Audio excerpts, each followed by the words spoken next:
세요. 네. 요즘처럼 코로나19 때문에 엄중한 상황에서 그나마 온라인으로나마 이렇게 여러분들 만나 뵙게 해서 반갑습니다. 저는 한국천문연구원에서 별을 연구하는 사람은 아니고 별 탄생을 연구하는 사람입니다. 광학천문학이 아니고 전파천문학, 적외선 천문학 이런 쪽으로 해서 연구를 하고 이제 은퇴 나이가 돼서 여러분과 같은 학생들에게 대중 강연, 교육 강연 이런 강연들을 많이 합니다. 다음 슬라이드. 제 소개를 말씀드리겠습니다. 다음 슬라이드.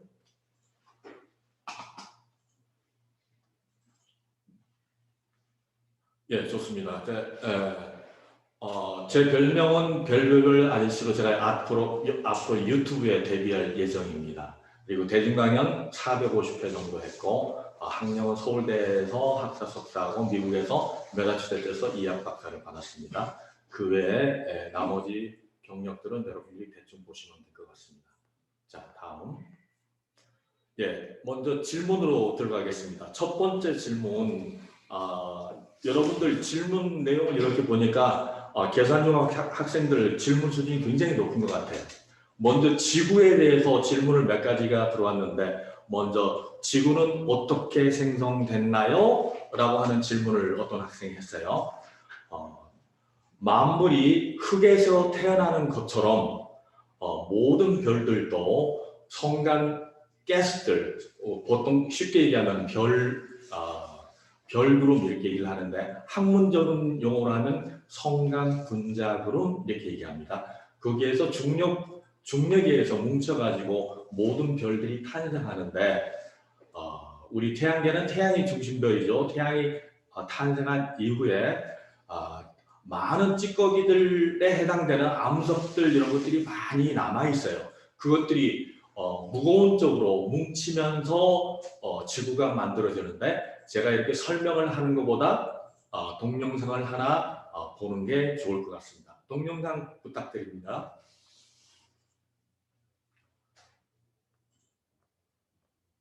예, 가운데 별이 태양이고 태양이 핵융합을 시작하면 에너지가 많아지기 때문에 가벼운 가스들은 다 날아가고 암석에 해당하는 것들이 많이 남아있는데 큰 쪽으로 이렇게 자체 중력에서 모이겠죠. 그러면 큰 쪽에 있는 것이 씨앗이 돼서 점점 많아지면서 커지면서 지구와 같은 행성이 되는 것입니다. 그러니까 태양에 가까운 쪽은 수성, 화성, 수성, 금성, 지구, 화성 뭐 이런 식으로 있는데 밖에 쪽은 가스가 좀 남아있기 때문에 그것들이 뭉치면은 목성이나 토성과 같은 거대 가스 행성이 됩니다. 동영상을 하나 보니까 선생님이 얘기한 것보다 쉽게 이해가 될 수 있죠. 여러분들 유튜브에 들어가서 지구 탄생 이런 걸 보시면은 그 동영상을 언제든지 보실 수 있습니다. 자, 다음 슬라이드가 바뀌었네요. 예, 좋습니다. 만물이 흙에서 태어난 것처럼 별들도 가스에서 만들어지고 또 행성들도 별의 찌꺼기인 암석들 이런 걸로 해서 만들어진다. 다음 슬라이드. 예, 이거를 모형으로 보면 이렇게 둥근 타원처럼 생겼다가 나중에 별이 탄생할 때는 이렇게 원반처럼 변하면서 가운데 태양이 만들어지고 나머지는 행성이 된다는 그런 모형도입니다. 그러나 여러분들 좀 전에 봤던 동영상을 나중에 다시 한번 보면서 이해를 하기 바랍니다. 다음 슬라이드. 예, 다음 질문은 지구가 태양을 중심으로 일정하게 공전하는 이유가 뭔가요? 라는 질문이 들어왔죠. 네. 지구는 조금 전에 얘기한 것처럼 태양하고 한꺼번에 태어났기 때문에 태양 중력권 안에 있습니다.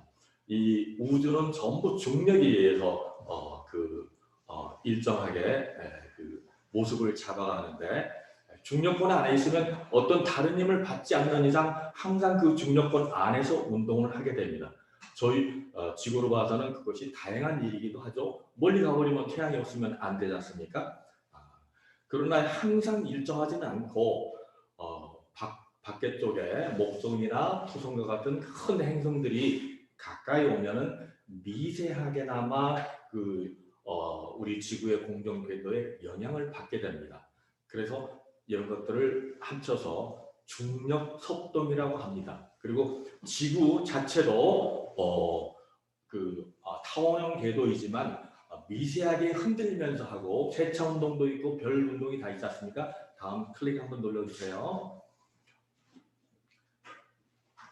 예, 좋습니다. 예, 그 다음 질문을 보면은 빙하기는 왜 생기나요? 이게 지구의 운동하고 관련이 있습니다. 태양 활동이 변화하는 수도 있고 태양이 에너지를 조금 주면 우리한테 에너지가 작아지잖아요. 그러면 빙하기가 되는 거고 또 지구하고 공전 거리에 변화가 생기면 역시 온도가 에너지를 받는 양이 달라지기 때문에 추울 때도 있고 더울 때도 있게 생겨서 그것이 모이게 되면 결국 빙하기가 생기기도 합니다. 거기 빨간 글씨로 제가 밀란코비치를 찾아보세요 이렇게 되어 있죠.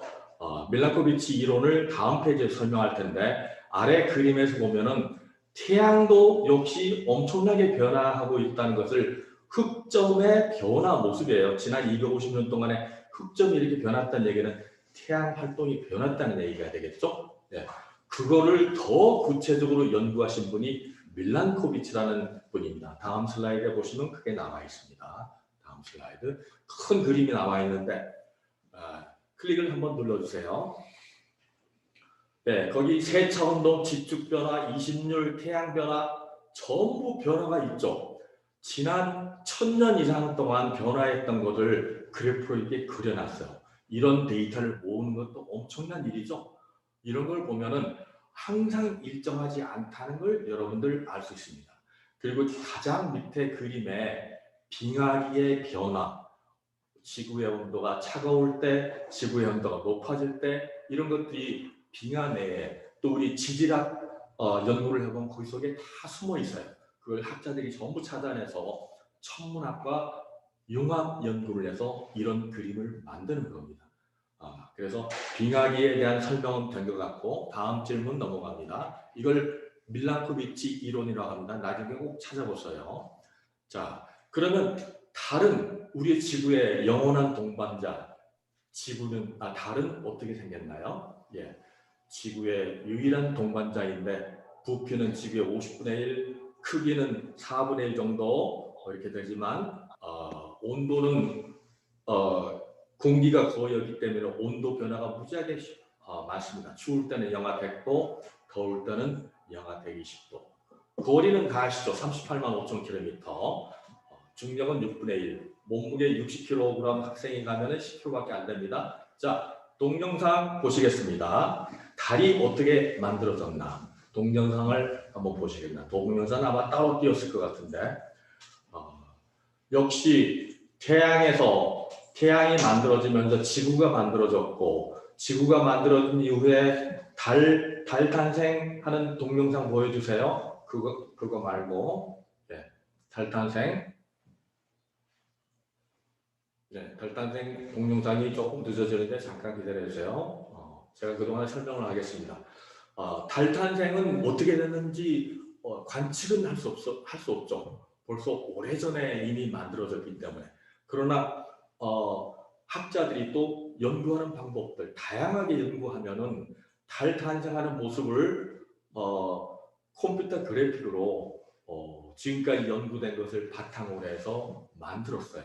그래서 충돌설이라는 걸 만들었는데 충돌설 거기 동영상이 아직 준비가 안 된 것 같습니다. 그러면 제가 얘기로 설명을 하겠습니다. 태양계 내에 행성들이 형성을 할 때 우리 지구만 생긴 게 아니고 화성 같은 거, 화성보다 작은 것들 이런 것들이 수없이 많이 생겼어요.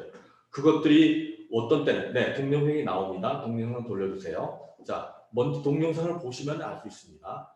가깝게 어떤 소행성이 화성만한 소행성이 달라들었을 때 그것이 적당한 크기로 부딪히면서 완전히 부서지겠죠. 그러나 완전히 다 깨진 것처럼 보이지만 자체 중력이 있기 때문에 또 달 쪽의 중력, 지구 쪽의 중력 이런 것들이 뭉쳐서 결국은 지구하고 달 따로따로 뭉쳐지면서 서로 간의 중력권으로 뭉쳐지면서 지구와 달이 중력권에 뭉쳐지게 된 겁니다.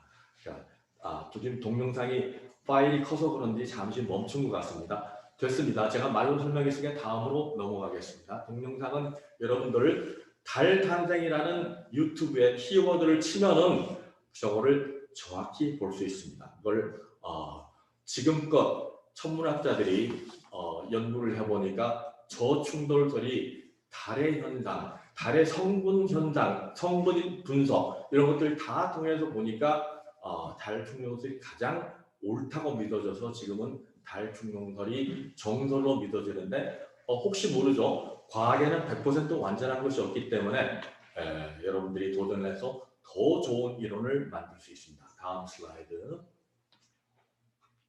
디스플레이 모드로 하세요. 예, 좋습니다. 그리고 질문이 또 하나 들어왔어요. 달이 멀어진다고 하는데 아는 학생이 그렇게 많지 않은데 질문을 했어요. 달이 점점 멀어집니다. 멀어지는 이유가 뭘까요? 라는 질문을 했어요. 4학년 전 달, 물론 5년 전 달은 더 멀었어요. 4학년 전 달은 훨씬 지구에 가까웠어요. 약 4% 가까웠어요. 지금 멀어지고 있어요. 얼마나 멀어지냐면 4학년 전에 달 거리는 37만 킬로미터였는데 지금은 38만 5천 킬로미터 정도 되죠. 정확히 재고 있습니다. 그 달에다가 레이저 반사판을 설치해서 날마다 관측을 해서 알고 있는 바로 그 거리가 1년에 3.8cm 멀어져요. 1년에 3.8cm 너무 작잖아요. 그러나 1억 년 해보세요. 그러면 3억 8천 cm가 되고 4학년 하면 15,000km가 되고 이렇게 됩니다. 그리고 1년 전, 그러니까 4학년 전 1년은 지구 지금 365일인데 400일이 돼요. 왜냐하면 달이 가까우니까 지구가 천천히 돌았기 때문이죠. 자, 지구가 빨리 돌아니까 1년이 400일이 되는 겁니다. 말을 잘못했어요. 자, 지구 탄생 시 45억 년 전에는 지구 자전 주기가 지금 24시간인데 6배나 많아요. 6배나 작아요. 4시간밖에 안 돼요. 그럼 왜 도대체 옛날에는 지구 하루 시간이 4시간밖에 안 되는 빨리 도는 그런 자전을 하고 있습니다. 왜 지금은 지구가 느려지고 달은 멀어질까요? 답은 기저력입니다. 여러분들 달이 공전하지 않죠. 공전하는데 자전은 하지 않죠. 자전을 하지 않는 이유는 지구의 중력이 너무나 세기 때문에 달의 자전을 막고 있는 겁니다. 그러면 달도 작지만은 지구한테 영향을 미치는 거 아니겠습니까? 바로 그것이 조성력인데 기조력이라고 하죠. 물을 끓였다 끓어졌다 당겨졌다 하면서 마찰로 인해서 지구의 표면이 조금씩 느려지는 겁니다. 마찰열로 에너지가 소비가 되기 때문에 그것이 관측을 해보니까 1년에 3.8cm 달이 멀어지면서 지구는 서서히 느려지는 겁니다. 네, 좋습니다. 넘어가겠습니다. 다음 슬라이드. 예, 그 다음에 달이 멀어지고 가까워지고 아름다운 밤빛도 주긴 주지만 달에 또 엄청난 에너지가 있다는 걸 나중에 알았어요. 그 에너지는 바로 헬륨3입니다. 과학책을 열심히 읽은 학생들은 헬륨3라는 용어를 알 텐데 헬륨3가 도대체 어디서 왔을까요? 왜 지구에는 없을까요? 태양에서 핵융합 반응을 하면서 수소 4개가 헬륨으로 변하면서 에너지가 나오는 걸 핵융합이라고 하고 그걸 수소 핵융합 반응이라고 별의 중심부에서만 만들어져요.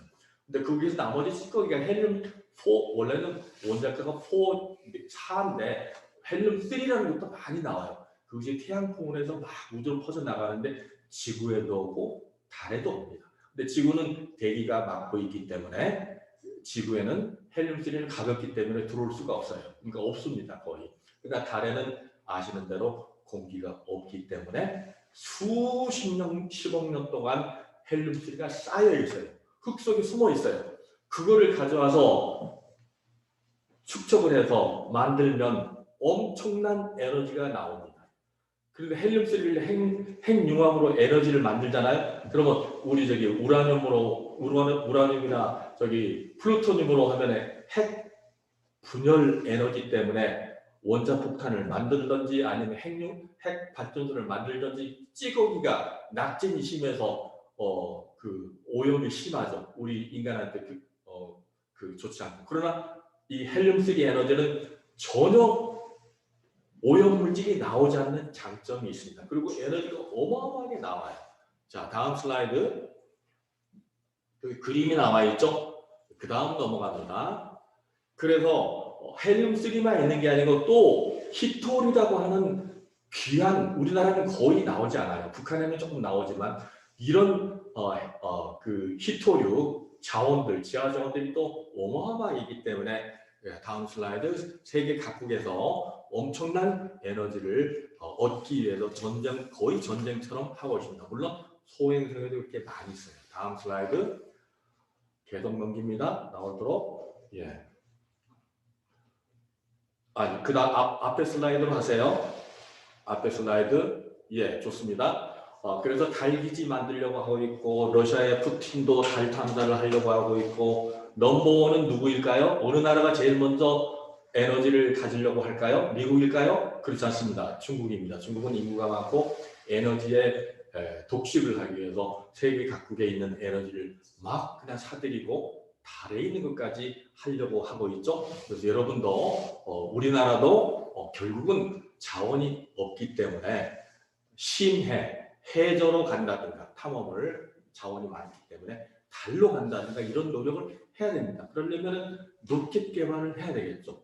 로켓 개발이 없으면 자체 우주선으로 가서 할 수 있는 능력이 없게 되니까 결국은 해야 됩니다. 중국에서는 엄청난 지금 탐월, 쉬멀 공정, 달을 하기 위해서 국가적으로 나서고 있고 과학 수준도 많고 요새 경제력이 막강해졌으니까 노력을 하고 있습니다. 다음 슬라이드. 자, 이제 우주로 넘어갑니다. 관측 가능한 우주. 우주는 138억 년 전에 빅뱅으로 태어났다는 건 다 알 수 있어요. 이 한 장의 그림으로 모든 것을 다 설명할 수 있습니다.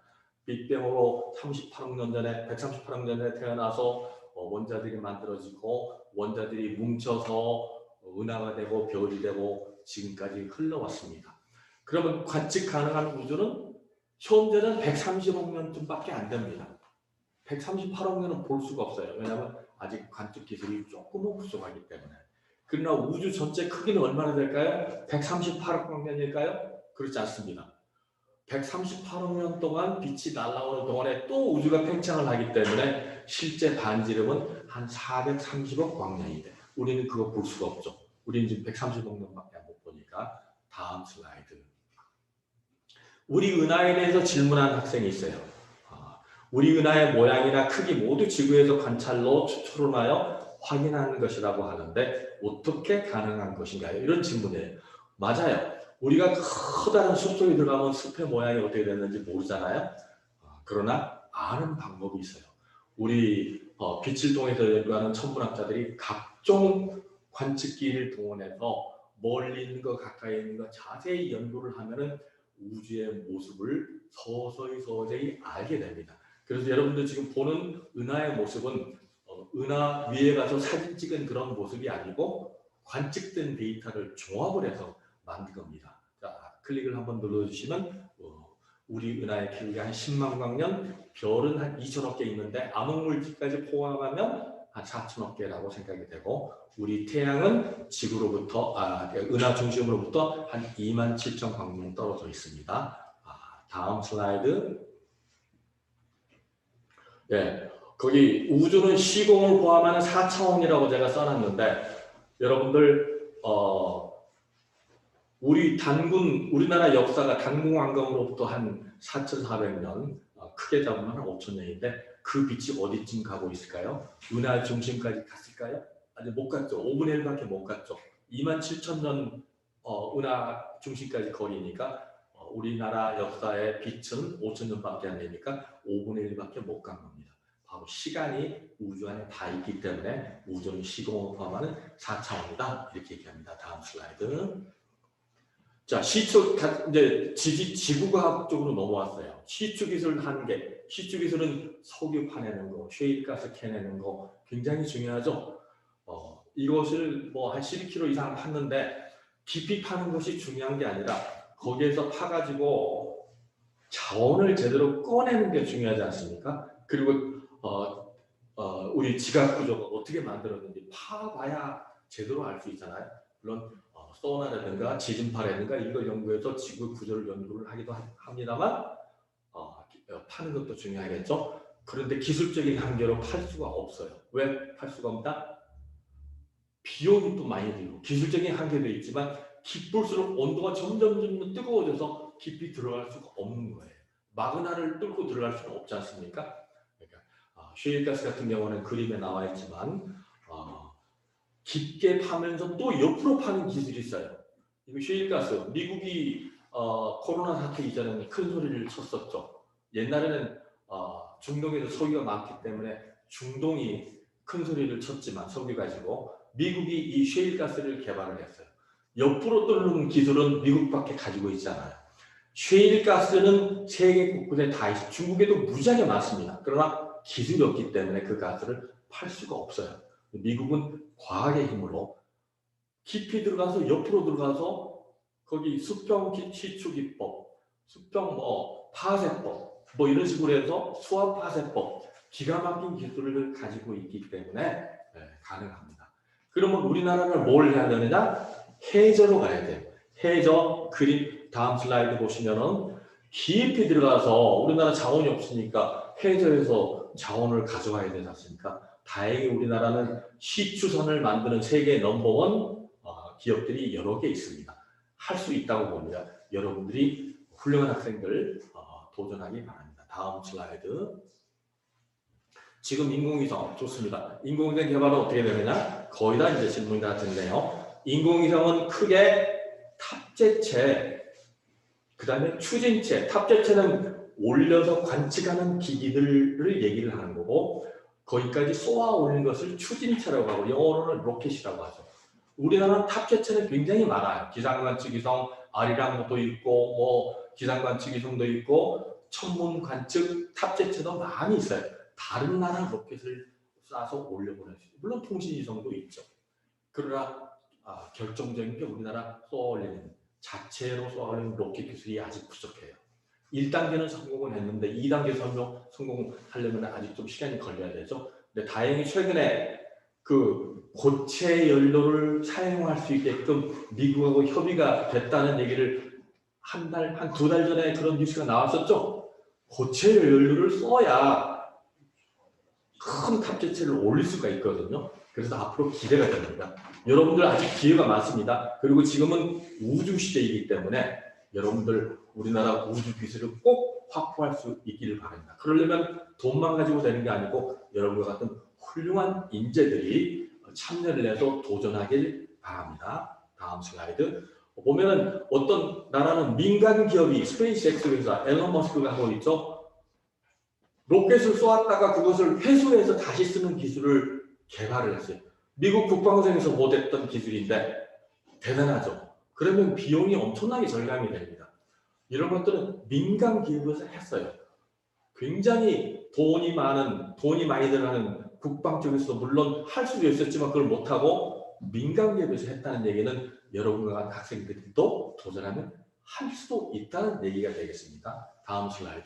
그러면 이제 우주 슬라이드, 우주 슬라이드가 아니고 우주 쓰레기 치우는 법에 대해서 질문을 했는데 거의 다 됐어요. 지구 궤도를 돌지만 쓸 수 없는 그 모든 인공물체 10cm 이상 그 쓰레기들이 한 3만 개 있고 10cm 이하 되는 건 70만 개 있고 1cm 이하 되는 건 수억 개가 있어요. 그걸 어떻게 가져오면 좋겠죠. 이게 잘못 떨어지면은 큰 것이 떨어지면은 우리 사람들한테 해가 되잖아요. 다음 슬라이드. 됐군요. 여기 이렇게 저런 기술을 지금 연구 중에 지금 완성된 거 아닙니다. 여러분과 학생이 도전하길 바랍니다. 다음 슬라이드. 자, 우주 정거장에서 시간과 중력에 관한 얘기인데 여러분 시간이 없으니까 빨리빨리 넘어가겠습니다. 일반 상대성, 특수 상대성에서 아인슈타인이 중력과 시간과의 관계를 얘기한 것을 여러분들 책에서 보셨을 겁니다. 그것이 가장 우리 생활하고 가깝게 연결되는 게 바로 GPS입니다. 중력은 가속도나 똑같습니다. 일반 상대성 이론에서는 GPS 시계는 거기 써져 있는 것처럼 지상의 시계보다 매일 38 마이크로 초가 빠르게 흘러요. 그러면 그걸 보정을 해줘야 되죠. 이것이 바로 중력권에 우리 그 GPS들이 멀리 떨어져 있고 속도가 빠르기 때문에 나타나는 현상을 계산해 보니까 이 정도 된다. 당연히 영향을 받는다. 우주 멀리 나가면 또 더 큰 영향을 받겠죠. 자, 이 정도로 질문을 이제 마치고 태양이 하나 또 질문이 남았습니다. 다음 우주선의 최대 속도는 가장 빠른 속도는 70만 킬로미터인데 태양 탐사선입니다. 재작년에 발사했는데 태양에 거의 가까이서 계속 돌면서 코로나 뜨겁죠? 몇백만도 됩니다. 태양의 표면은 5,800도인데 코로나는 몇백만도 되잖아요. 궁금합니다. 아직 천문학자들이 몰라요. 이걸 연구하고 싶어서 가는데 최신 기술로 쏘아올렸기 때문에 시간당 70만 킬로미터, 초속으로 하면 190킬로미터. 대단하죠? 네. 다음 슬라이드 마지막 질문일 것 같습니다. 태양 폭풍이 지구를 강타하는 것을 예방할 수 없습니다. 없는데 대비는 할 수 있어요. 태양 폭풍이 날아오면 지구 자기권이 다 나가집니다. 다음 슬라이드 넘어가면 그래서 관측을 계속해야 돼요. 한번 클릭을 눌러주세요. 지구까지 도달하는데 태양에 대한 빛으로는 한 8분쯤 걸리는데 태양풍이 날아오는 건 입자입니다. 입자는 물질이기 때문에 조금 늦어요. 하루나 이틀 정도 늦게 도착합니다. 그것이 도착을 하게 되면 통신위성 GPS용이 망가질 수가 있어요. 지금 태양이 조용하지만 2024년, 2025년도에는 태양 흑점 활동이 세지면서 이런 현상이 있을 수 있습니다. 그러려면 관측을 열심히 해서 대비는 할 수 있어요. 막을 수 없습니다. 태풍을 우리가 막을 수 없죠? 그러나 태풍이 온다는 말은 대비할 수 있잖아요. 그런 식으로 태양의 지자기 폭풍도 역시 막을 수 있다. 그렇게 생각하시면 되겠습니다. 자, 다음 슬라이드는 한 2개쯤 넘깁니다. 시간이 없기 때문에 바로 학생들한테 제가 그 진로 나오는 걸 하나 얘기합니다. 진로보다는 쇼트 할까요? 예, 5분쯤 쇼트 하겠습니다. 네. 질문이 있으면 메모로 메시지로 보내시면 나중에 시간 나는 대로 대답을 해드리겠습니다. 이 강연을 다니다 보면 가장 많이 하는 질문이 진로에 대해서 지구과학 또는 천문학을 하려면 어떻게 해야 되느냐 뭐 이런 질문들이 굉장히 많습니다. 그러나 여러분들에게 얘기하고 싶은 얘기는 진로보다는 먼저 자기 자신의 적성을 먼저 찾는 것이 가장 중요하다. 어느 학교로 가야 됩니까? 뭐 이런 질문보다는 역시 자기의 적성을 잘 알아야 됩니다. 혹시 학생들 중에 자신한테 물어보세요. 자기 자신한테 질문을 잘해야 됩니다. 나는 과연 내가 좋아하는 것이 뭔지 알고 있는가? 이렇게 질문을 하세요. 본인한테. 별로 없다. 그러면 학생은 지금부터 노력을 해야 됩니다. 그 적성 찾는 법을 지금부터 선생님이 얘기를 하겠습니다. 그리고 수학 얘기 세 번째 항목에 수학 실력을 기르라고 했잖아요. 적성도 중요하지만 수학은 여러분과 같은 젊은 학생들의 두뇌를 발전시키는 방법 중에 가장 좋은 방법이 수학입니다. 그러니까 지금 당장 수학하는 게 어렵고 싫더라도 꾸준하게 노력을 해서 수학 실력을 길러야 됩니다. 두 번째는 독서, 책을 많이 읽어야 됩니다. 이런 강연은 제가 따뜻한 두뇌라는 강연으로 2시간 내지 3시간짜리 강연이 있어요. 그거에서 들려드리기도 하고 오늘 얘기는 적성에 관한 얘기입니다. 다음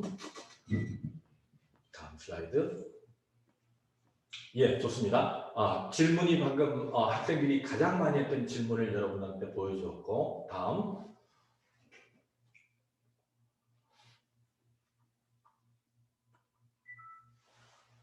따뜻한 두뇌 말기에 대한 강연 3시간짜리가 있는데 첫 번째 항목만 여러분에게 소개를 한 10분 정도만 소개를 합니다. 나에게 맞는 적성 찾기. 다음 슬라이드. 선생님 강의는 오른쪽에 왼쪽에 천문학 강의는 한 50% 하고요. 왼쪽에 왼쪽 오른쪽이 자꾸 바뀌네. 오른쪽에 과학자가 되려면 진로 결정 따뜻한 두뇌 이런 식으로 해서 3시간짜리 강연이 있는데 그 중에 하나입니다. 나중에 이 강연을 꼭 들려드리고 싶고 특히 학부모님들, 여러분들 부모님 그리고 선생님들한테 얘기를 해주고 싶어요. 자, 청소년들, 여러분 같은 학생들 제일 밑에 보면 13살에서 24살 사이에 학생들에게 물어본 직업 선택 기준을 보면 수입이 가장 중요하지 않습니까? 수입이 목표다. 앞에 슬라이드, 적성이 33%, 안정한 직장이 좋다. 이렇게 얘기하는데 다음 슬라이드. 다음 슬라이드는 직장에 그렇게 어렵게 들어가 놓고도 일이 적성에 안 맞아서 나오고 싶은 사람이 28%가 넘어요. 그리고 일을 너무 많이 시키는 경우가 25%. 그 다음에 일은 많이 하는데 이 돈을 너무 조금 주니까 행복할 수가 없겠죠. 열심히 일을 해도 또 상사가 갑질 나고 나를 인정하지 않는데 이럴 때는 직장을 떠나고 싶잖아요. 그러나 그 힘든 직장에서 여러분이 좋아하는 일을 택했다면 적성에 맞는 일을 하고 있다면 견뎌낼 수 있습니다. 그러나 이런 외부적인 요인에 의해서 힘든 경우에 적성에 안 맞으면 당장 그 회사를 나오겠죠. 그래서 적성이 얼마나 중요한지 여러분들 알 수 있습니다. 그래서 적성을 찾는 법. 현재 상태를 조금만 더 얘기를 할게요. 거의 60%에 가까운 사람이 현재 앞에 슬라이드예요. 무조건 다른 직업을 선택하겠다고 하는 여러분의 선배들, 형이나 누나나 언니들이 그렇게 지금 불행한 생각을 하고 있어요. 지금 직업을 선택하겠다 하는 학생이 22%밖에 안 돼요. 디스플레이를 띄워주시면 좋겠습니다.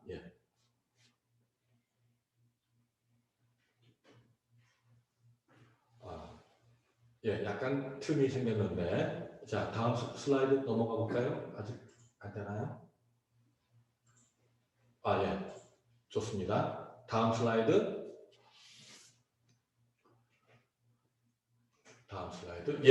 적성을 찾는 법 지금부터 얘기합니다. 구글에 들어가면 홀랜드 진로 적성 검사 이런 식으로 해서 연필로, 펜으로 자기 적성을 검사하는 방법들이 수없이 많이 있어요. 다음 슬라이드. 이렇게 막 복잡하게 실제형, 탐구형, 예술형 등등등 있고 또 다음 넘어가요. 홀랜드 구글에 가면 다 있습니다. 선생님은 이 방법 좋아하지 않습니다. 한 번 더 클릭하세요. 그러나 한 번은 이걸로 자기 적성을 점검을 해야 돼요. 선생님이 추천하는 방법을 지금부터 얘기를 합니다. 다음 슬라이드. 자신의 적성을 찾는 법. 좋아하는 일을 발견한다. 1번 그렇게 되어 있죠. 근데 좋아하는 발견하는 일 뭔가 해봐야 돼요. 다양한 경험을 해봐야 돼요. 봉사활동도 해보고 주말농장도 해보고 견학도 다녀보고 악기도 해보고 웅변도 해보고 로봇도 해체해보고 집에 있는 고장난 라디오라든가 휴대폰 다 해체를 해보던가 경시대회도 해보고 프로그래밍도 짜보고 연극도 해보고 기사도 써보고 일기도 써보고 신문기자가 문학적인 소질이 있는지 그걸 해보지 않으면 자기 적성이 뭔지 모릅니다. 그렇게 하다 보면은 다양한 경험을 하다 보면 그 중에서 마음에 드는 것, 적성에 맞는 것이 몇 개 나오게 됩니다. 그걸 또 시행착오를 거쳐야 돼요. 그 여러 가지 해보고 실패를 하라고 그랬죠. 한 번에 성공하는 사람은 위험합니다. 자꾸 실패를 내서 포기하는 게 아니고 다시 일어서서 또 하고 또 해보고 하는 와중에 진짜 좋아하는 것들이 몇 개 나오게 돼요. 클릭 한번 누르세요. 그러니까 왔다 갔다 이렇게 해야 되는 거예요. 클릭 한번 하세요. 그래서 실패를 해본다는 속된 말로 여러분들 뭐예요? 깨져본다는 얘기지. 했다가 깨져보는 거예요. 질문도 막 해봐요. 요새 학생들 질문 잘 하는데 질문하셔야 돼요. 질문을 한다는 얘기는 자기가 모른다는 얘기고 그걸 알겠다는 얘기잖아요. 질문을 안 하면 선생님이 가르치는 거 받아 적기만 해도 점수만 하겠다. 이거는 소극적인 태도입니다. 질문을 하셔야 됩니다. 다음 슬라이드. 안 넘어갑니까? 다음 슬라이드. 예, 컴퓨터에 약간의 이상이 있는 게 슬라이드가 안 넘어가는데 말로 계속은 하겠습니다. 그러나 모든 세상에는 수많은 것들이 있잖아요. 다 경험해 볼 수 없어요. 다 경험해 볼 수 없으니까 뭘로 해야 되죠? 책을 읽어야죠. 위인들이 어떻게 해왔나. 조금 전에 나왔던 그 일론 머스크가 어떻게 했는지, 빌 게이츠가 어떻게 했는지 책을 통해서 간접 경험을 하면 되는 겁니다. 자, 여러분과 같은 학생들이 거기 수없이 많은 테스트를 해서 특수한 저울을 만들었다는 기사가 거기 나와 있죠. 여러분과 같은 학생들이에요. 여러분보다 약간 선배지만 한 번 해서 안 되죠. 수백 번 만들고 부수고 해서 아주 특별한 뉴스에 나올 만한 그런 저울을 만들었어요. 저울이 간단한 게 아니에요. 아주 복잡한 미세한 저울들도 많아요. 밑에 보면은 뭘 해체해서 화학 실험을 하면서 많이 해보죠. 머리로 공부하는 거는 머릿속에 조금 남았다가 사라져요. 손으로 하고 머리를 쓰는 사람들에게는 그런 것들이 다 나오게 됩니다. 다음 슬라이드. 외국의 경시대회도 할 수 있어요. 여러분들 도전하세요. 하면은 가능합니다. 다음 슬라이드.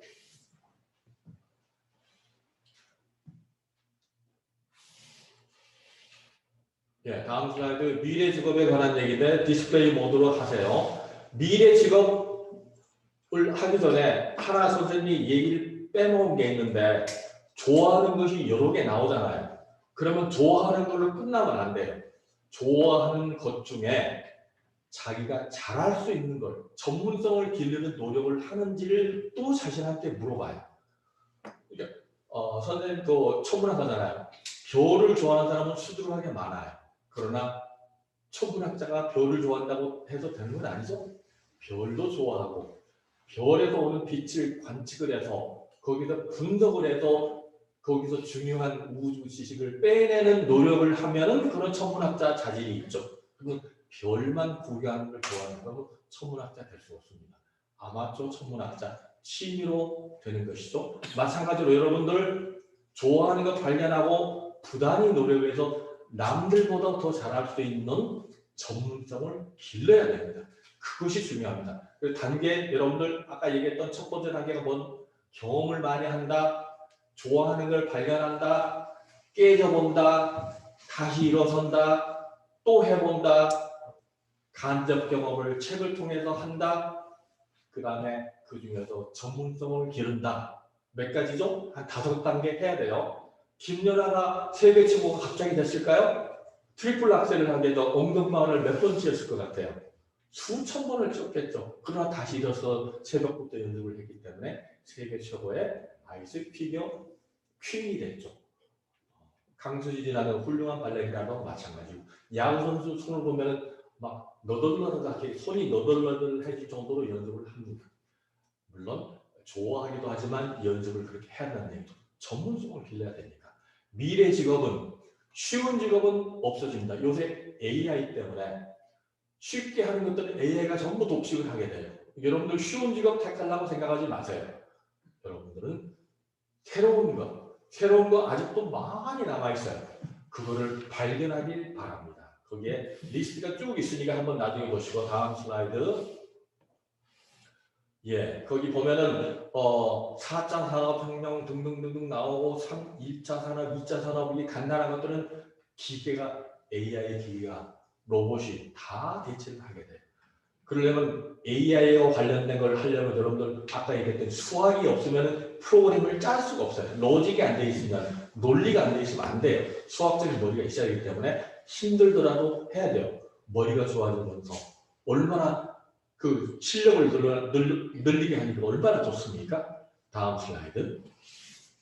자, 최고로 좋은 분야는 여기 선생님도 바이오 쪽 하시는 분 계시지만 바이오 영원히 좋습니다. 그리고 에너지 영원히 좋습니다. 오른편에 거기 나와 있죠. 지구공학, 지구는 우리가 사는 터전이기 때문에 우주기술, 우주시대고 우주의 자원이 널려 있어요. 그럼 그쪽으로 나가야죠. 그럼 공학적인 기술, 기술적인 거 바탕은 전부 수학이다. 영어도 물론 해야 돼요. 쉽고 빨리 뭐 할 수 있는 거는 남들이 다 차지하고 없어요. 없어지고. 그러니까 어려운 걸 도전하길 바랍니다. 다음 슬라이드. 자신의 적성 찾는 법 정리를 합니다. 여러 가지 해보고 깨져보세요. 실패를 해야 돼. 질문도 하고 나와서 얘기를 하면 얘기도 해야 돼요. 그러면서 여러 가지 경험을 하다 보면 자기가 자신도 모르는 사이에 좋은 것이 나와요. 그러면 전문성을 키우고 다 할 수 없으니까 한번 클릭을 하시면 좋은 책 많이 보시고 위인들이 어떻게 했는지 경험을 쌓으면서 옆에 친구한테는 따뜻한 친구가 되어주면 여러분들 행복하게 살 수 있습니다. 알겠죠? 네, 질문이 있으면 채팅창에 하시고 오늘 제 강연을 이걸로 마치겠습니다. 다음 기회가 있으면 따뜻한 두뇌 강연을 3시간짜리를 해드릴 수 있었으면 좋겠습니다. 감사합니다. 네, 이영웅 전문가님께서